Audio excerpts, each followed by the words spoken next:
days I've been driving this train, years in this lane, there's no stopping this flame. Cause I came to the game and I changed it to play how I like, rearranged it to my own domain. Yeah, I got what it takes, made lots of mistakes, taking shots, skipping breaks, feeling lost, feeling great, popping off, singing straight, never stopped, never changed. All the squad here to play, and I've got something to say, yeah.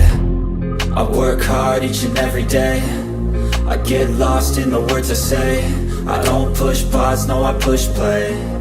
I won't stop till I make a change. I withdraw on the things I make. I turn flaws into flawless traits. I build tall, never capped in space.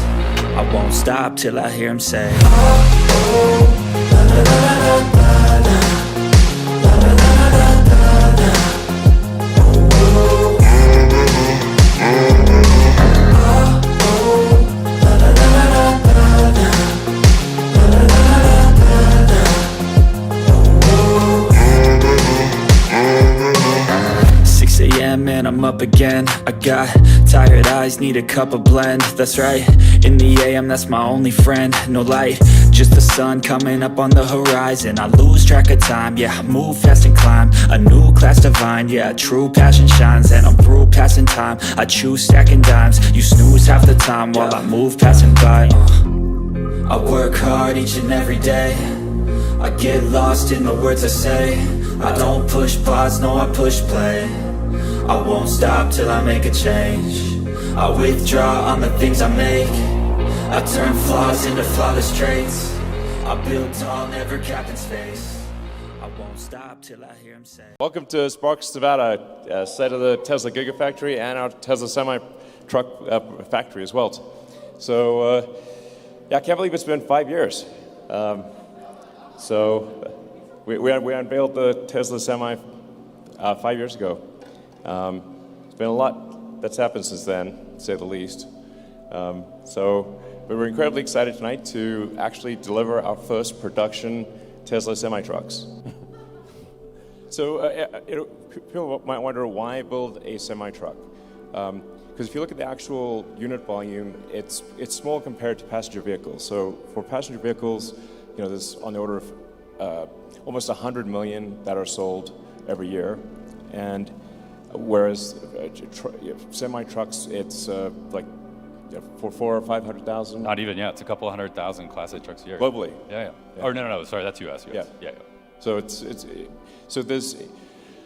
the U.S. there's like 15 million passenger vehicles and a couple 100,000 semi-trucks. So it seems like a small percentage, but it's actually 20% of U.S. vehicle emissions, because you've got a huge vehicle and it's being driven all the time.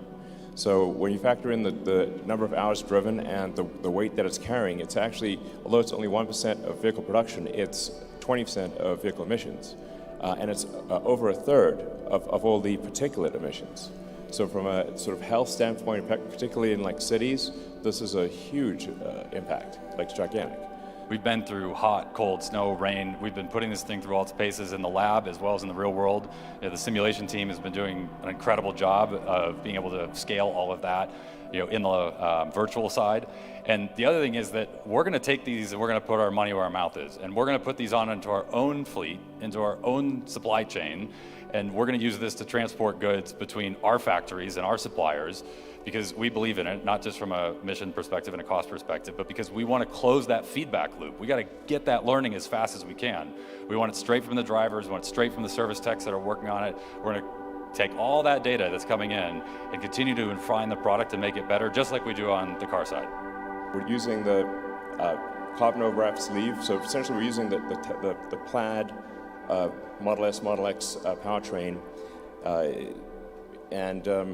but we're actually enabling the two of the drive units to actually disconnect, so that they're not free spinning. So the efficiency is actually much greater in cruise. Yeah, this is really unique. I mean, we're going with a tri-motor system. One of them is constantly engaged, so that's for maximum efficiency. You're getting on the highway, that's doing the bulk of the work, and it's operating at the peak efficiency point of the entire drivetrain. And then the other two units are for torque and acceleration. So when the driver needs it to get their job done, whether that's getting out of a loading dock or it's on the road, they need to pass somebody, you're tackling a grade, you have the torque and power to do it. And the cool thing is that these are clutched automatically, so no driver input needed, but it's also seamless. So the highway efficiency unit is cruising along doing its thing, and if the driver puts their foot to the floor, the torque units spin up, clutch engages, and takes over, and it does all of that before we've maxed out the torque on the efficiency unit, so it's completely smooth. There's no turbo lag or jerkiness or anything like that, no driver input needed. It's smooth, both in terms of acceleration and deceleration for regen. It's really cool happening all behind the scenes.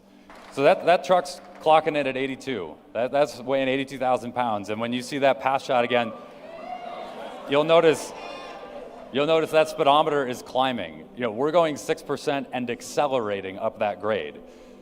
This is where it comes in. Yeah, it's like driving a normal car, not like driving a truck. It's just that you're moving 82,000 pounds. Yeah. Yeah. So any highway grade you come across, you can tackle at speed. Yeah. There's no compromise. No slowdown. No. And the other beauty is that you've got all this power going up, but you also have it going down. And what that means is you've got regenerative braking. So rather than using a Jake brake or engine braking like a diesel truck does, where you have to worry about hitting your shifts. If you miss a gear, you're onto your brakes and potentially in a runaway situation. You don't have to worry about any of that. There's no shifting, no nothing. And so the regen recaptures all that energy as you're going down these grades. But on top of it, it also is a safer system for not just the driver, but everybody on the road, because there's no gear to miss.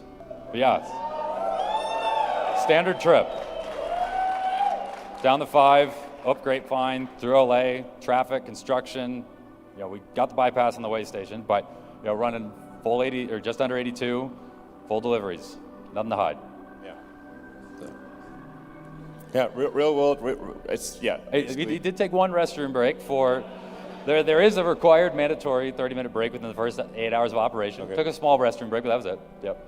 All right. I mean, the team's done a lot of awesome work. I mean, Yes. we went into the wind tunnel with this really cool model, rolling road, the whole 9 yards, and pulled in a lot of the learnings and all of our features from the car side that give us such great real-world efficiency there, and really want to make sure that the truck and the trailer have to work together. This is a combination. This is not just the truck. If you optimize one, you actually might disrupt the whole combination. And so we spent a lot of time, both virtually, but also in the wind tunnel to make this happen, and really some next level engineering to of everything they had to do there. And it means that we've got a really efficient truck. With basically no training, you can drive this. You have to think bigger when you're driving it. But it's not hard to drive. It's really easy. And we put the seat in the center for max visibility. It's low floor. You can stand up in the cabin. Yeah, and that's actually like a really big deal. I mean, you're a tall guy, Elon. Like, you're able to stand up just fine. And nice thing is that if you're a truck driver and you're out during the day and it's cold, it's snowy, whatever, you can get in and this isn't a sleeper cab. This is a day cab. You can still stand up and you can shed your jacket, put it on the wall, all in the comfort. You can put your coveralls on while in the cab. So if you have to go do a dirty job, you can do that comfortably as opposed to being out in the elements. So that's that level of space is unheard of. And we were able to do that with some pretty innovative packaging.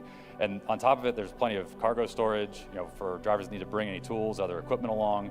And not to mention, we've got the plugins, the wireless charging, everything they need on the electronic side as well.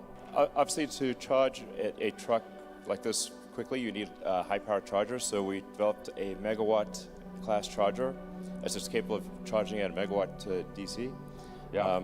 And it's our next generation immersive cooling, so it's liquid cooled. So you don't need like a gigantic elephant trunk of a cable. You can actually have a small cable, and that cable delivers a megawatt. So the future of transport obviously requires a sustainable energy infrastructure. So you got to have all aspects of the energy question answered. Sustainable power generation. Then you've got to store the power, and then you transfer the power to the vehicle. So the three pillars of a sustainable energy future are sustainable power generation with solar and wind. I'm actually a fan of nuclear, which we should support. And geothermal and many others, but things that are sustainable long term, but things like wind and solar are intermittent, so you have to have the battery pack to store the energy, so when the wind doesn't blow and the sun doesn't shine, you still have energy, and you can also buffer the power so you're not overloading the grid with spike loads. Yeah, and our semi-customers are actively deploying this today, and we're working with them so that they have the pathway to get towards 100% sustainable future.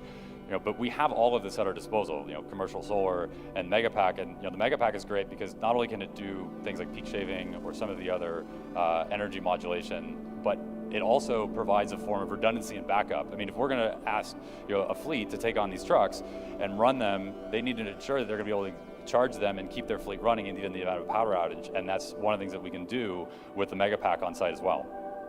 All right, so thank you all for coming.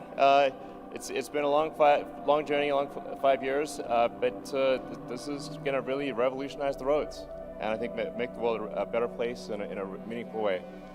So thank you for your support through all the years.